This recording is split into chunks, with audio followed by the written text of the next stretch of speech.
indiscutiblemente cuando hicimos La Amiga con Lee Bullman y dirigida por Janine Merafel, fue para mí tan gratificante. Primero estar al lado de un oso como Lee Bullman y yo una hormiguita, y poder ser oso, llegar a ser también un oso.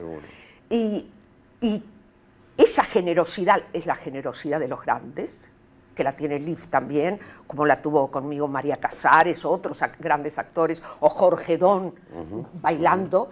Esa generosidad de Liv, ¿no?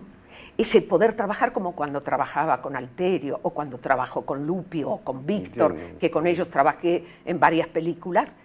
Es decir, es tal el placer que tiene el actor cuando se encuentra con un buen par de ojos enfrente.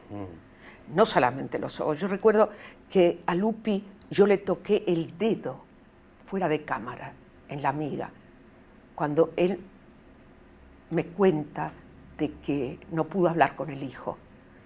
Y cómo en ese mismo segundo a Lupi se le transformó la cara. Mira vos. Pero era nada más, yo le toqué el dedo meñique abajo. Qué valor. Nos estábamos mirando los dos. Pero nada más que eso hice. Eso es entre gente que tiene un mismo vocabulario. Sí, sí.